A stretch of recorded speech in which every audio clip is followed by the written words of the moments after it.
Yesterday, Sayadaw explained that in order to have sasana sampatti, in order to be accomplished in sasana, the teaching, which is also called as culture, in order to accomplish with the teaching and culture, there needs to be two factors. Accomplishment of the sasana is connected with the two factors. In order to gain culture, one should know how one should practice. In order to gain the Buddhist culture, there should be sadhukan savana. One should listen attentively, the guidance and instruction, in order to practice, in order to gain culture. One should learn the correct method so that one will know how should tame one's physical, verbal, and mental behavior. And there should be sadhuka manasikara. One should put these guidance and instructions into practice by practicing accordingly. So these are the two factors. One should be endowed with both of these factors. The person should not be lacking any one of these two factors. Without any one of these two factors, one will not be able to cultivate culture in body, speech, and mind. Without these two factors, one will not be able to keep one's bodily behavior, verbal behavior, or mental behavior to be blameless, pure, and clean. And Sayadaw emphasized on the practice of sila, morality. Still, there are a lot left to be explained. And still, there needs to be explained how there should be samadhi, sasana, sampatti, how one can become accomplished with the concentration training, and panya sampatti, how one should be accomplished with wisdom. And when it gets to the Satipatthana talk, when Sayadaw explains about Satipatthana, there will be more in detail, but now it will be brief. Having one's physical behavior, verbal behavior, pure, clean, gentle, and blameless, by fulfilling sila, morality, one gains beauty in life. But it is only natural beauty.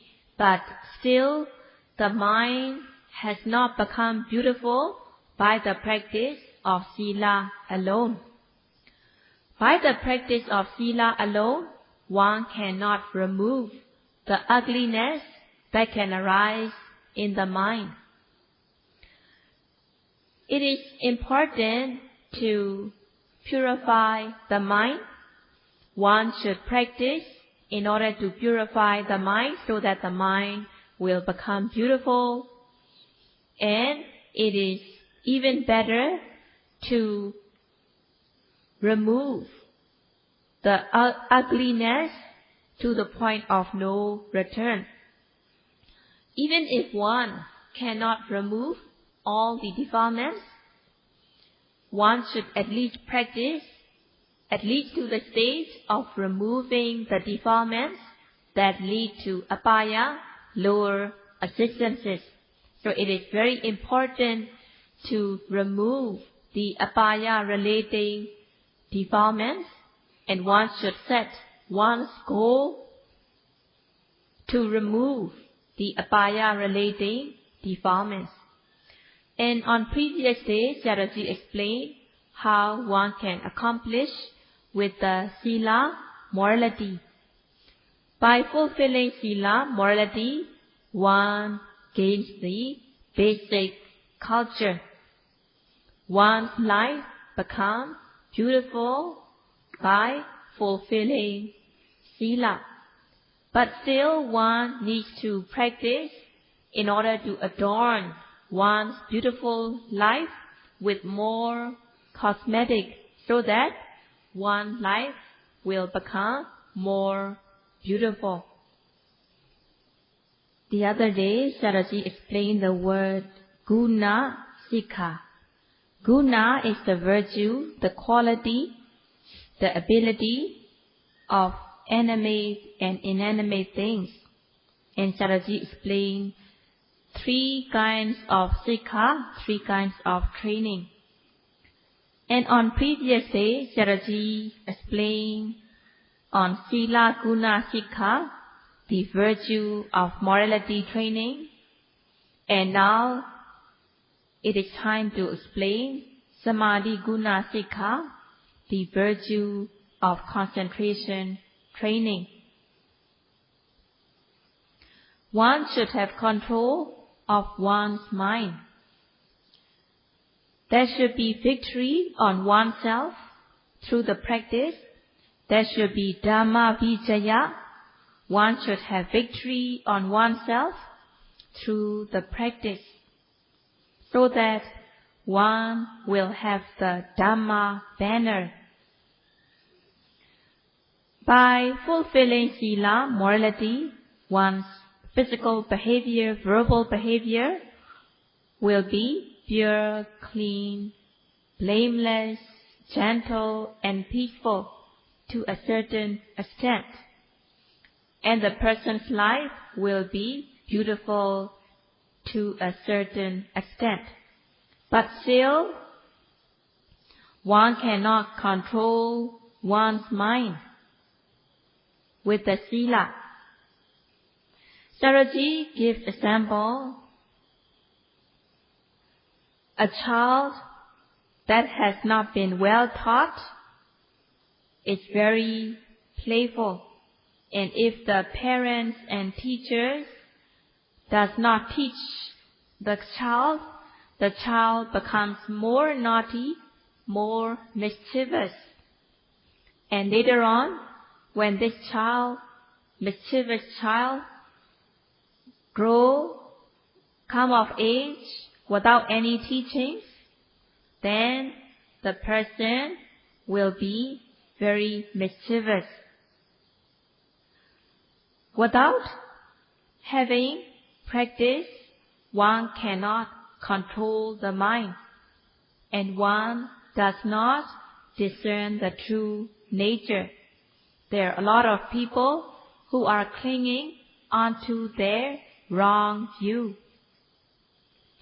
By the practice of Sila alone, one's physical and verbal behavior will be clean, but still there can be defilements arising in the mind. Just like when the child is sitting steady, but the mind is going here and there. Practice of Sila alone, the body and speech will be pure, clean, but still the mind can still be impure and polluted. Practicing of Sila cannot control the mind. It is samatha, it is concentration that will keep the mind controlled. So without the practice of concentration, the mind goes here and there. The mind wanders to unwholesome things as well as wholesome things.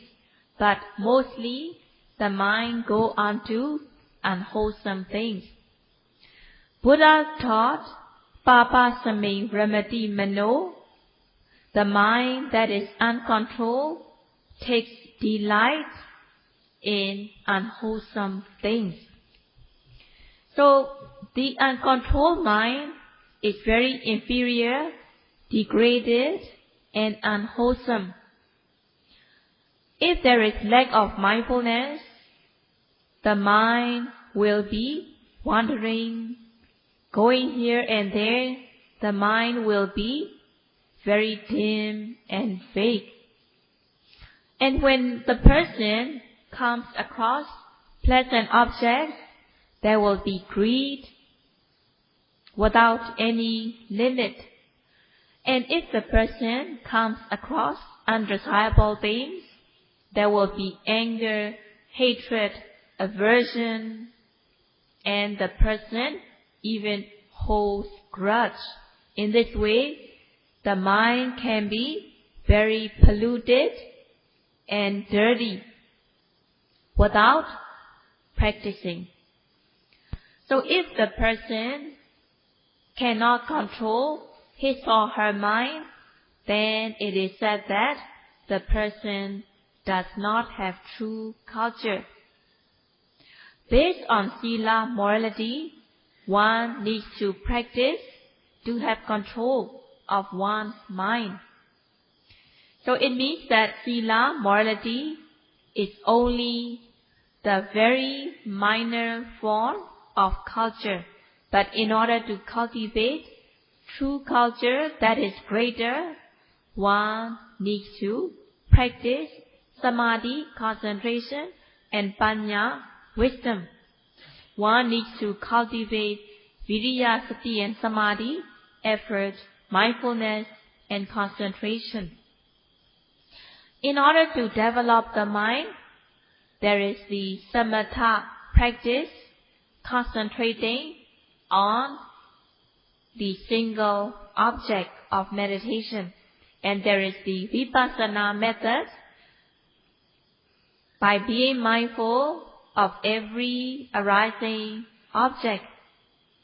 In the Vipassana method, one should be mindful of every arising object that is obvious at the present moment. One should be mindful of the nama rupa that is arising at the present moment. And one should be mindful, one should have sustained mindfulness so that the mind will be calm, collected, unified, and one develops concentration.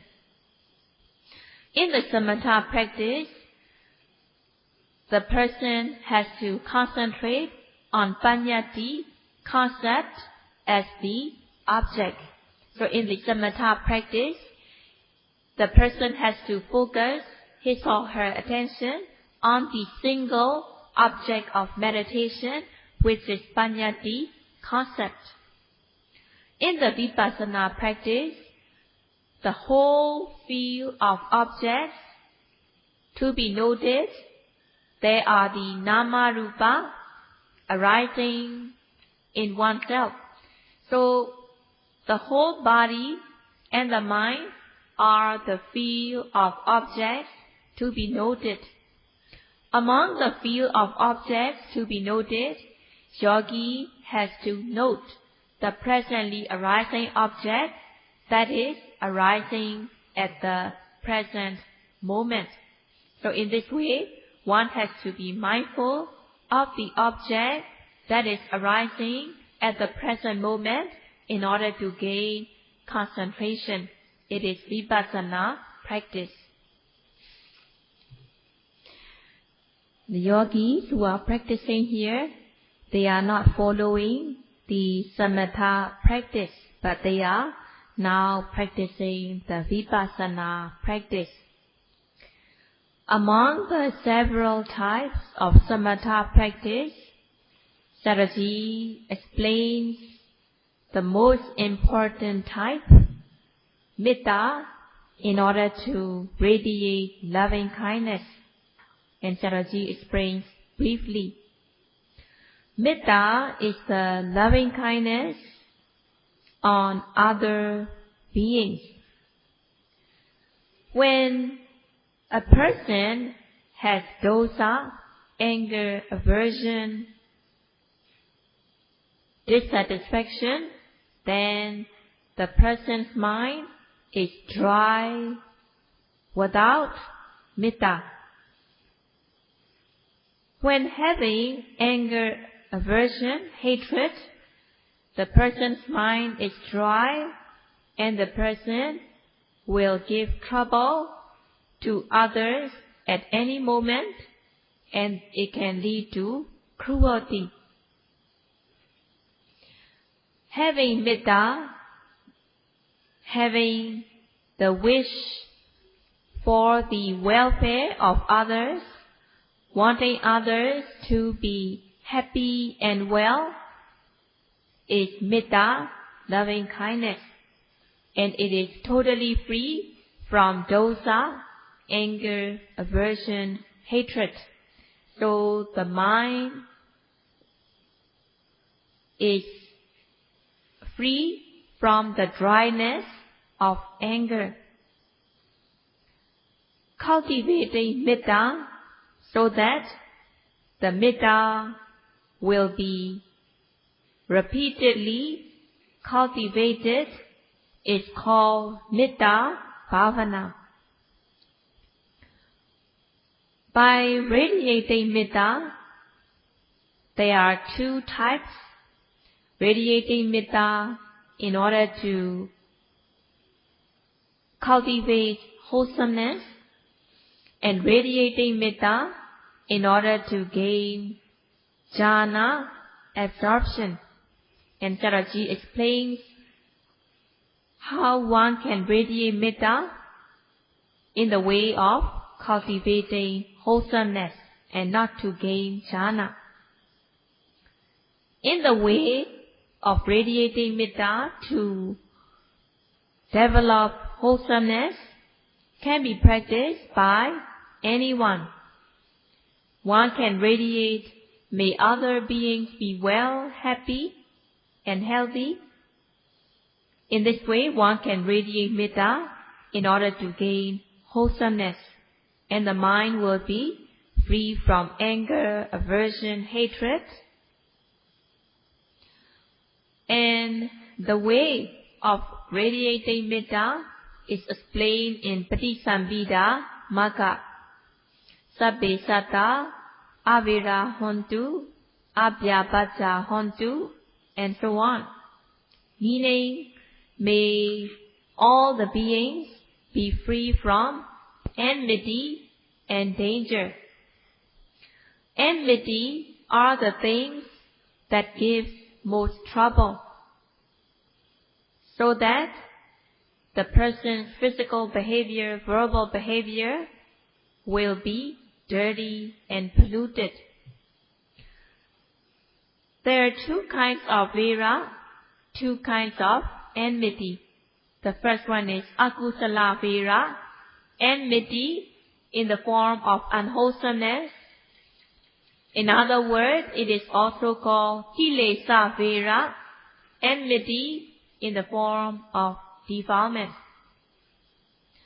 When the mind is mixed with the defilements, raga, dosa, and moha, there will be akusala vira, enmity in the form of unwholesomeness. Enmity in the form of unwholesomeness arises continuously, and there will be transgression in the mind. So the defilements, raga, dosa, moha, are kilesa vira, enmity in the form of unwholesomeness. The mind that is associated with the defilements are called akusala vira, enmity in the form of unwholesomeness. The other type of enmity is pokala vira, enmity in the form of person or being. Among these two types, the first kind, akusala vira, or in other words, kilesa vira, are the nearest internal enmity. Radiating metta towards others, may all beings be free from enmity and danger, meaning that may all beings be free from the internal enmity, raga, dosa, moha. Especially, there can be enmity of dosa, anger, aversion, hatred, lobha, greed, and moha, delusion. When you radiate metta, may all the beings be free from enmity. It means that you wish them to be free from internal enmity, meaning may they be free from unwholesomeness. May they be free from defilements, raga, dosa, and moha, which also means may they be able to practice at least the 5 precepts, so that may they be able to remove the rudeness and the grossness. When a person is being free from enmity, raga, dosa, moha, the person will also be free from harm and danger. A person who has done wrong deeds, indulging in the internal enmity, there will be cittodasa, the fear. There will be fear, having fear to see other people. There will be fearing that when will my wrongdoing be known by others. And there will be attanuvara, the danger of self-blame and self-criticism. If the person has committed wrongdoings, wise people will regard him or her as a useless person. And there will be paranuvara, the danger of being criticized by others. Others will recognize the person as very inhumane. Others will criticize the person who had done wrongdoing. And dandapaya, having done wrongful deeds that are not according to the law, then the person gets punished by being caned, or by being fined, or by getting imprisonment and detention, and it can even be fatal or death penalty. It is called dandapaya, danger of being punished. Due to the bad volition, his or her bad volition can lead the person to lower existences. There is dukkhatipaya, the danger of being born in lower existences. In this way, when the person is not free from internal enmity, the person encounters harm and danger. Being able to overcome internal enmity, the person will be free from harm and danger. So one radiates metta, sabbe satta avera hontu, meaning may all beings be free from internal enmity, defilements, and may they be free from harm and danger, meaning may all beings be able to practice at least the 5 precepts. May all beings be free from danger and harm. So it is very good way to radiate metta. And one can also practice samatha yanika, having samatha as the vehicle. When radiating metta, one should focus one's mind onto the being that one is radiating metta towards. Most of the beings are having physical suffering, mental suffering, mostly because they cannot overcome internal enmity. Because the internal enmity are arising, they are ending up suffering physically and mentally.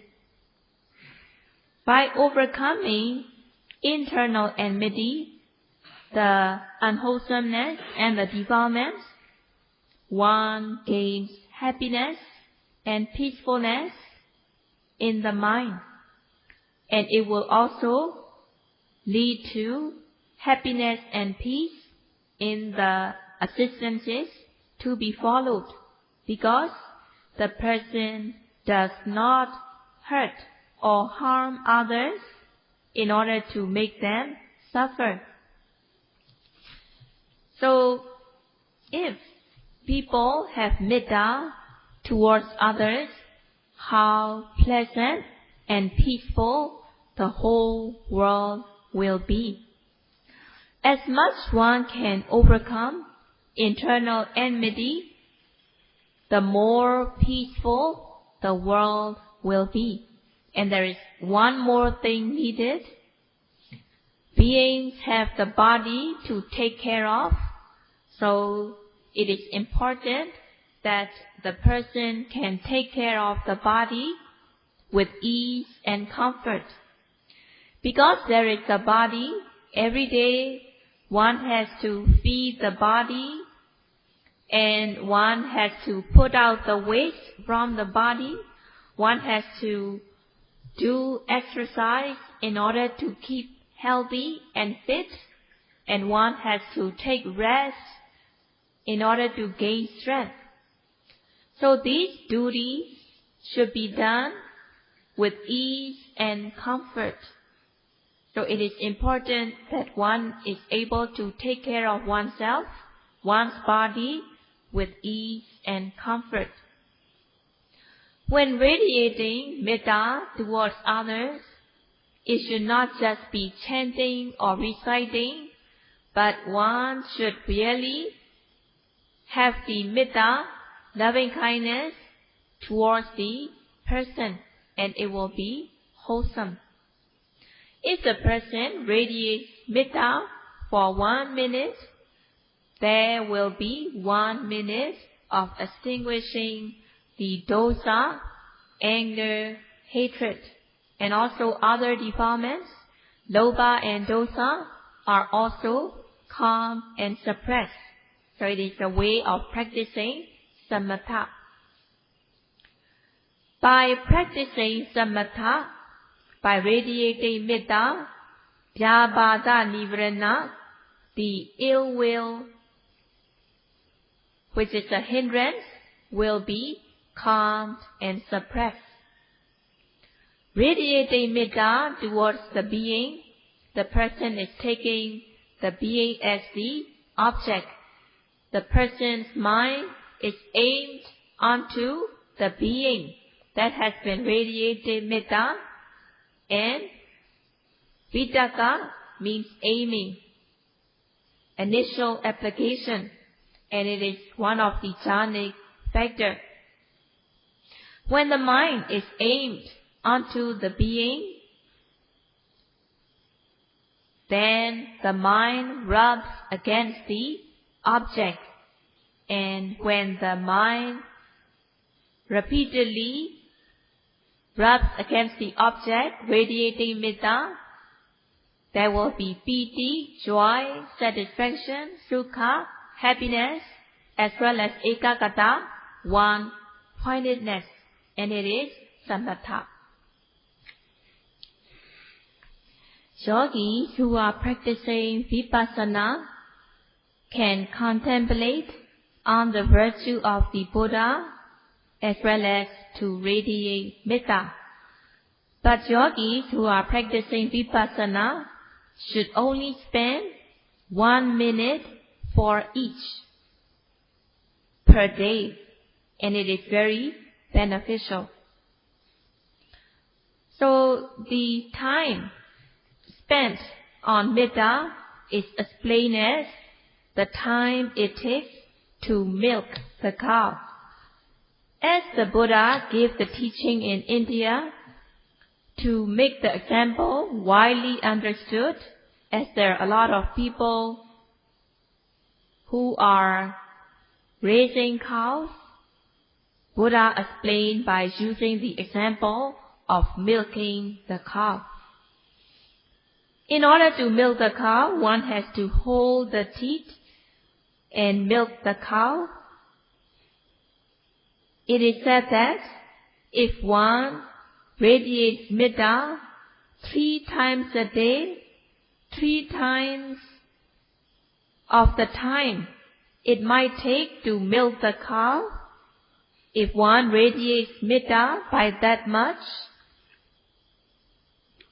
the wholesomeness one gets will be greater than the wholesomeness one will get by offering meals 3 times a day, each time offering 100 pots of food. So it is said that when one radiates Metta 3 times a day, each time taking time that takes to milk a cow excels many times than the offering food 3 times a day, each time offering 100 pots of food. And if this has to be explained, how one should radiate Metta, it will be very lengthy. Sayadaw does not have time to explain in detail.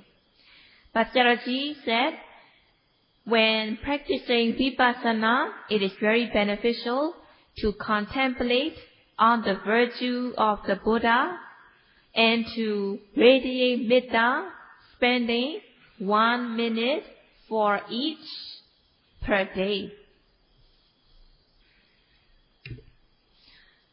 And also, Sayadaw explains that most of the people are radiating Metta with attachment. It is said that the Tanha craving is deceiving in the form of Metta. So one can be mistaken craving Tanha as Metta. And some of the people have been expressing themselves, they have Metta, but not all these Metta are true Metta. One should be careful about that. One should remember that Tanha craving is deceiving in the form of Metta. When radiating Metta, may all the beings be free from enmity and danger. It means that may all the beings be able to observe the 5 precepts. Overcoming internal enmity, observing the 5 precepts, one will gain happiness and peace. So Sayadaw explains how one can radiate true Metta towards other beings. And tomorrow Sayadaw will explain how one can cultivate Vipassana Samadhi. And this will be all for today. Vipassana Samadhi. And this will be all for today. Vipassana Samadhi. And this will be all for today.